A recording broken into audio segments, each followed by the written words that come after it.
नमस्कार दोस्तों। आज अपन इस वीडियो में बात करेंगे बोन मैरो की। बोन मैरो जो टॉपिक लिया है इसके बारे में कंप्लीट फुल एक्सप्लेनेशन के साथ अपन इसकी स्टडी करेंगे और साथ साथ में नोट्स भी प्रोवाइड करेंगे। ठीक है, तो चलिए स्टार्ट करते हैं इस वीडियो में। देखो बात आती है बोन मैरो की, तो इसमें क्या इंक्लूड होगी? एक तो बोन इंक्लूड होगी, जैसे ये एक बोन हो गई।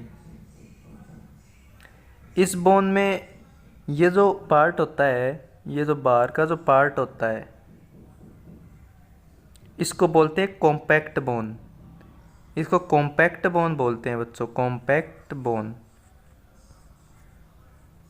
और इसी को हैवर्सन सिस्टम बोलते हैं, हैवर्सन सिस्टम भी इसी को बोलते हैं। और ये यहाँ पे जो पार्ट होता है ये स्पंजी बोन होता है, स्पंजी बोन बोलते हैं। इसको प्रोक्सिमल एपिफाइसिस बोलते हैं और इसको डिस्टल एपिफाइसिस बोलते हैं। ठीक है, ये जो पार्ट होता है इतना, इसको डायफाइसिस बोलते हैं, डायफाइसिस इसको बोलते हैं। और ये जो पार्ट होता है यहाँ पे, इसको मेटाफाइसिस बोलते हैं। ठीक है, और ये जो इसके अंदर एक कैविटी प्रेजेंट होती है, इसके भी अंदर एक कैविटी प्रेजेंट होती है जिसको बोलते हैं अपन मेडुलरी कैविटी, मेडुलरी कैविटी। इस मेडुलरी कैविटी के अंदर फ्लूइड प्रेजेंट होता है, इस मेडुलरी कैविटी के अंदर फ्लूइड प्रेजेंट होता है। ठीक है, तो उस फ्लूइड को क्या बोलते हैं अपन? Bone marrow. उस फ्लूइड को बोलते हैं अपन बोन मैरो। ठीक है, तो आई थिंक यहाँ तक समझ में आ गया होगा। अब चलिए स्टार्ट करते हैं अपना topic, line by line study करेंगे अपन। ठीक है, तो bone marrow is a cellular vascular tissue. Cellular vascular tissue है ना। सेल्युलर वेस्कुलर टिश्यू मतलब ये जो बोन मैरो है इसमें सेल्स भी पाई जाएगी और वेसल्स भी। वेस्कुलर मतलब वेसल्स और सेल्युलर मतलब सेल्स, वेस्कुलर मतलब वेसल्स। तो ये दोनों ही पाई जाएगी इसमें। ठीक है, सेल्युलर और वेस्कुलर टिश्यू। टिश्यू मतलब ग्रुप ऑफ सेल्स को टिश्यू बोला जाता है। ठीक है, ग्रुप ऑफ सेल्स होती है ना। देखो, बेसिक एंड स्ट्रक्चरल यूनिट क्या होती है अपनी बॉडी की? सेल होती है। और वन सेल तो वन होती है। ग्रुप ऑफ सेल्स को क्या बोलते हैं? काफ़ी सारी सेल हो गई, उनको टिश्यू बोलते हैं, उनको टिश्यू बोलते हैं। और ग्रुप ऑफ टिश्यूज़ को बोलते हैं ऑर्गन। ग्रुप ऑफ टिश्यूज़ को बोलते हैं अपन ऑर्गन। ठीक है, तो यहाँ तक बात हो गई। नेक्स्ट अपन बात कर लेते हैं कि it is found in the bone. Bone के अंदर फाउंड होती है। बोन मैरो जो है वो बोन के अंदर, देखो अपन यहाँ पे समझे थे बीच में जो मेडुलरी कैविटी प्रेजेंट थी उसके अंदर जो बोन मैरो थी, तो वो बोन के अंदर ही तो थी पूरी। तो ये किस में प्रेजेंट होती है? बोन में प्रेजेंट होती है। और it is also called as myeloid tissue. इस बोन मैरो को ही माइलाइट टिश्यू भी बोला जाता है। It mainly found in the medullary cavity of bones. देखो, मैंने बताया था जो मेडुलरी कैविटी, ये तो बोन हो गई यहाँ पर, और इसके अंदर एक मेडुलरी कैविटी बताया था जिसके अंदर बोन मैरो थी। तो यहाँ पे यही बताया गया है, it is found in the medullary cavity of bones and calcaneus bones. Calcaneus bones मतलब जिसमें सबसे ज़्यादा कैल्शियम पाया जाता है। नेक्स्ट अपन बात कर लेते हैं इसी में, bone marrow help in the haemopoiesis. Upon bone marrow के बारे में समझ लिए कि बोन मैरो होती क्या है, कहाँ पे प्रेजेंट होती है, इसका दूसरा नाम क्या होती है, कौन सी कैविटी में प्रेजेंट होती है, ये सब अपन बात कर लिए। अब नेक्स्ट अपन बात करते हैं कि बोन मैरो क्या काम करती है। तो bone marrow help in haemopoiesis. Haemopoiesis मतलब हीम मतलब ब्लड, और पोइसिस जो वर्ड है इसका मतलब होता है फॉर्मेशन, इसका मतलब होता है फॉर्मेशन। तो formation of blood corpuscles, formation of blood corpuscles. Blood corpuscles के अंदर देखो 3 सेल्स आती है, रेड ब्लड सेल आती है, वाइट ब्लड सेल आती है और प्लेटलेट्स आती है।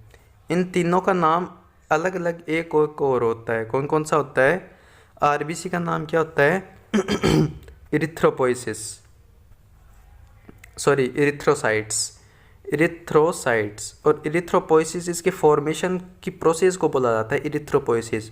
और इरिथ्रोसाइट नाम होता है आरबीसी का। जो डब्ल्यूबीसी होती है इसका ल्यूकोसाइट नाम होता है, इसका ल्यूकोसाइट नाम होता है। प्लेटलेट्स होती है इनका नाम होता है थ्रोम्बोसाइट्स, थ्रोम्बोसाइट्स। ठीक है, नेक्स्ट अपन बात कर लेते हैं इसी में। At birth there is about 70 ml bone marrow and in adults about 4000 ml bone marrow is present. जब बच्चा जन्म लेता है ना, इन्फेंट, जो एट बर्थ की बात की जा रही है, जब बच्चा जन्मता है तो जन्मने के जस्ट जैसे डिलीवरी हुई उसकी, उस टाइम पे उसमें जो बोन मेरो प्रेजेंट होगी वो लगभग 70 ml बोन मेरो प्रेजेंट होती है। और धीरे धीरे उसकी एज बढ़ती बढ़ती जब एडल्ट एज मतलब 18+ एज में आ जाता है, तब उसकी जो बोन मेरो होती है वो लगभग 4000 ml हो जाती है टोटल। ठीक है, नेक्स्ट अपन बात करते हैं। It forms about 3.6% of body part. Body part का देखो, अपने लगभग जो बॉडी का वेट होता है वो लगभग माना जाता है 55 to 60%, 60 kilo. Normal body weight इतना होता है। ठीक है, तो इसका अगर अपन 6% निकालेंगे तो लगभग इतना ही आएगा, 3500 के लगभग आएगा, है ना।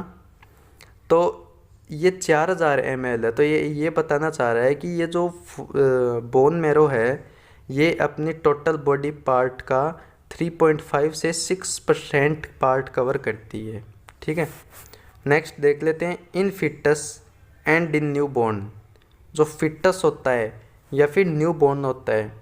न्यू बॉर्न फिटस कौन होता है? जब तक बच्चा माँ के पेट में है उसको बोलते हैं फिटस, या फिर न्यू बॉर्न जैसे ही जन्म ले लेता है, जन्म लेने के फर्स्ट 7 डेज या फर्स्ट 28 डेज, ठीक है, वो काउंट होते हैं न्यू बॉर्न में।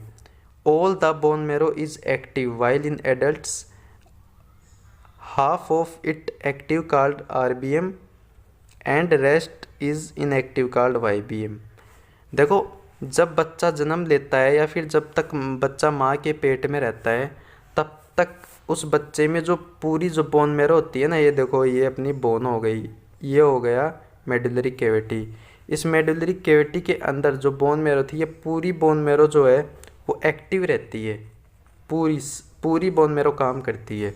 और इनका काम क्या होता है? जो कार्पोसेल्स, ब्लड कार्पोसेल्स, RBC, WBC और प्लेटलेट्स का बनाने का काम होता है इनका। तो ये जितनी भी पूरी जो बोन मेरो है, ये पूरी बोन मेरो ये तीनों सेल्स को बनाने के काम में आएगी। ठीक है, जबकि जब बच्चा एडल्ट हो जाता है, 18+ एज का हो जाता है, तब इसमें से हाफ बोन मेरो होती है। जैसे ये बोन हो गई, इसके अंदर मेडुलरी कैविटी हो गई, तो इसमें जो हाफ बोन मेरो होती है वो एक्टिव रहती है। हाफ बोन मेरो मतलब इरिथ्रोपोइसिस में पार्टिसिपेट करेगी। जो red blood cell, WBC, platelets होते हैं, उनको बनाने में कौन काम करेगा? हाफ RBCs और हाफ बोन मेरो ही, और हाफ बोन मेरो इनएक्टिव रहेगी, वो पार्टिसिपेट नहीं करेगी इन सेल्स को बनाने में। तो जो बोन मेरो पार्टिसिपेट करेगी ब्लड कार्पोसेल्स बनाने में, ठीक है, जो एक्टिव रहेगी, उसको बोलेंगे अपन रेड बोन मेरो। और जो पार्टिसिपेट नहीं करेगी कार्पोसेल्स बनाने में और जो इनएक्टिव रहेगी, उसको अपन बोलेंगे येलो बोन मेरो, येलो बोन मेरो। ठीक है, समझ गए इन दोनों में डिफरेंस? यहाँ पे यही बात बताई गई है। देखो, वापस देख लेते हैं। In foetus and in all newborn active while in adults other half of it active called red bone marrow and rest half is inactive called yellow bone marrow. ठीक है, यहाँ तक सबका कंसेप्ट क्लियर है। Next अपन बात कर लेते हैं इसमें रेड बोन मेरो की। आखिर रेड बोन मेरो के बारे में एक्सप्लेनेशन देख लेते हैं अपन। RBCs are actively formed here. देखो, मैंने बताया था जो एक्टिव रहेगी बोन मेरो उसमें RBC, WBC और प्लेटलेट्स का सभी का फॉर्मेशन होगा। लेकिन मेनली अपन देखें तो इसमें RBC का ही फॉर्मेशन होगा। मेनली अपन ज़्यादातर फॉर्म में RBC का फॉर्मेशन होगा। और RBC का फॉर्मेशन सबसे ज़्यादा रेड बोन मेरो में होगा, इसी कारण इसका नाम क्या है, इसी कारण इसका जो कलर होता है वो रेड होता है और इसीलिए इसका नाम दिया गया है red bone marrow. In foetus all the bone contain red bone marrow. देखो फिटस में जब बच्चा माँ के पेट में रहता है तब तक उसकी सारी बोन मैरो जो क्या है एक्टिव फॉर्म में रहती है, तो उसकी जो बोन मैरो होती है एक्टिव फॉर्म में होती है, तो उसमें कोई येलो बोन मैरो नहीं होती, वो पूरी की पूरी रेड बोन मैरो होती है। लेकिन एडल्ट्स में जो रेड बोन मैरो प्रेजेंट होती है ना, वो प्रेजेंट होती है अपर एंड ऑफ लॉन्ग बोन्स की अपर एंड में। मतलब जैसे देखो लॉन्ग बोन्स कौन कौन सी होती है, जैसे फीमर हो गई, ह्यूमरस हो गई, ठीक है, रेडियस हो गई, अल्ना हो गई, ये क्या है लॉन्ग बोन्स है। क्लेविकल हो गई, लॉन्ग बोन्स में काउंटिंग होती है इनकी। तो ये सपोज एक स्ट्रक्चर है किसकी, लॉन्ग बोन की, तो इसका जो अपर एंड होता है ना, ये अपर एंड है, इसी में फॉर्मेशन होगा, किसका होगा फॉर्मेशन, रेड बोन मैरो का मेनली। एक तो लॉन्ग बोन्स के अपर एंड में होगा फॉर्मेशन रेड बोन मैरो का। नेक्स्ट अपन बात कर लेते हैं बोन्स ऑफ स्कल। इस देखो ये जो स्कल होता है इसमें बोन्स होती है ना, ऑक्सीपिटल हो गई, टेम्पोरल हो गई, ये फिर पैराइटल हो गई, ये फ्रंटल हो गई। ये जो बोन्स होते हैं इनमें फॉर्मेशन होता है, एक स्टर्नम हो गई जिसको ब्रेस्ट बोन के नाम से भी जाना जाता है, रिब्स हो गई, रिब्स होती है ना 12 पेयर होते हैं इसके, और वर्टिब्रे हो गई, हिप बोन हो गई, इसमें फॉर्मेशन होगा रेड बोन मैरो का। Bone marrow consist of pluripotent cells. जो बोन मैरो होती है उसमें प्लूरिपोटेंट सेल्स होती है, टाइप होता है सेल्स का, तो उसमें प्लूरिपोटेंट सेल्स होती है which help in the formation of RBC, WBC और प्लेटलेट्स। देखो प्लूरिपोटेंट सेल होती है बोन मैरो में, वही रिस्पॉन्सिबल होती है आरबीसी, डब्ल्यूबीसी और प्लेटलेट्स को बनाने में। ठीक है, यहाँ तक बात हो गई। नेक्स्ट अपन बात कर लेते हैं येलो बोन मैरो की। आखिर येलो बोन मैरो होती क्या है, अपने को पता है जो बोन मैरो इनएक्टिव होती है उसको येलो बोन मैरो बोला जाता है। ठीक है, इन adults about half of the bone marrow is inactive called yellow bone marrow. It contains adipose tissue. इसमें एडिपोज टिश्यू होता है जिसको फैट टिश्यू भी बोला जाता है, and small amount of reticular tissue भी प्रेजेंट होते हैं। फैट टिश्यू मतलब लिपिड प्रेजेंट होगा इस बोन मैरो में, कौन सी में, जिसमें जो इनएक्टिव रहेगी। और it is found in the all the bones. ये जो येलो बोन मैरो है वो सभी बोन्स में पाई जाएगी, ह्यूमन बॉडी के स्केलेटल सिस्टम में सभी बोन्स में पाई जाएगी, केवल उन जगह को छोड़कर जहाँ पे रेड बोन मैरो प्रेजेंट है। ठीक है, लेकिन कई बार इमरजेंसी कंडीशंस में, जैसे एनीमिया हो गया, ब्लड सेल्स की ज़्यादा ज़रूरत होगी, या फिर आरबीसी कम हो गई बॉडी में, तो वहाँ पे आरबीसी को बनाने का ज़रूरत है, तब ये जो येलो बोन मैरो होती है ये ट्रांसफ़र हो जाती है रेड बोन मैरो में, और ये पार्टिसिपेट करती है सिंथेसिस ऑफ ब्लड कार्पोसेल्स बनाने में हेल्प करती है। कब, ड्यूरिंग इमरजेंसी कंडीशन। ठीक है, आई थिंक समझ में आ गया हो गया आप सभी के। नेक्स्ट अपन बात, आखिर बोन मैरो अपनी बॉडी में क्यों ज़रूरी चाहिए, क्या फंक्शंस क्या है बोन मैरो के। ठीक है, तो बात कर लेते हैं इसमें। फर्स्ट फंक्शन कौन सा है, bone marrow help in the haemopoiesis, ये अपन पहले ही पढ़ लिए। फॉर्मेशन ऑफ ब्लड कार्पोसेल्स में हेल्प करता है। Next, bone marrow also help in haemolysis. Haemolysis मतलब, हीमो मतलब ब्लड, और लाइसिस मतलब डिस्ट्रक्शन होना, टुकड़े करना। ठीक है, पोइसिस मतलब फॉर्मेशन, लाइसिस मतलब डिस्ट्रक्शन। तो जो आरबीसीज का नॉर्मली लाइफ साइकिल कितना होता है, 120 डेज़ का होता है। जो आरबीसी 120 डेज़ से ऊपर की हो जाती है, जो बूढ़ी हो जाती है या फिर जो डेड आरबीसी हो जाती है, उनका डिस्ट्रक्शन करने का काम भी कौन करता है, बोन मैरो करती है। नेक्स्ट बात कर लेते हैं, bone marrow help in storage of iron. Iron जो होता है अपनी बॉडी में उसका स्टोरेज भी करती है बोन मैरो। और आयरन का स्टोरेज क्यों करती है, क्योंकि जो आरबीसी होता है, आरबीसी में दो चीज़ होती है, हीमो और ग्लोबिन। जो हीम जो पार्ट होता है उसमें आयरन प्रेजेंट होता है, और आयरन ही ज़रूरी होता है आरबीसी के फॉर्मेशन के लिए मेनली। तो जितना ज़्यादा आयरन होगा उतनी ज़्यादा आरबीसी बनेगी। तो आरबीसी का डिस्ट्रक्शन भी, सॉरी ये कुछ बैटरी डाउन है तो इसलिए आ गया था नोटिफिकेशन, है ना। नेक्स्ट अपन टॉपिक पे ध्यान देते हैं। Help in storage of iron का स्टोरेज भी करता है for the synthesis of haemoglobin बनाने के लिए, है ना। नेक्स्ट अपन बात करते हैं इसमें, नेक्स्ट अपन बात कर लेते हैं इसमें bone marrow have reticulo endothelial function.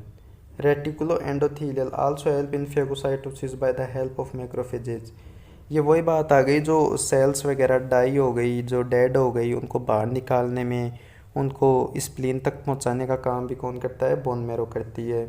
Next, bone marrow also have immunological function. जो बोन मैरो होती है वो इम्यूनिटी भी प्रोवाइड करती है, जो कि अपने को इन्फेक्शन या फिर फॉरेन बॉडी का जो अटैक होता है उससे उसको मारने में या फिर इन्फेक्शन से बचाने का काम भी बोन मैरो करती है।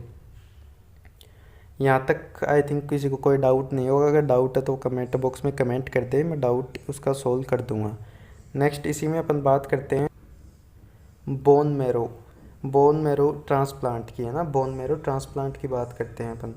तो बोन मैरो ट्रांसप्लांट देखो, जिसमें बोन मैरो की कमी हो जाए, जैसे नॉर्मली 4000 ml था एडल्ट्स में, अगर 4000 ml की जगह कितना हो गया, 2000 ही हो गया, तो उसमें या फिर किसी की बोन मैरो बन ही नहीं रही है बोन्स में, तो उस कंडीशन में अपन क्या करेंगे कि बोन मैरो ट्रांसप्लांट करेंगे।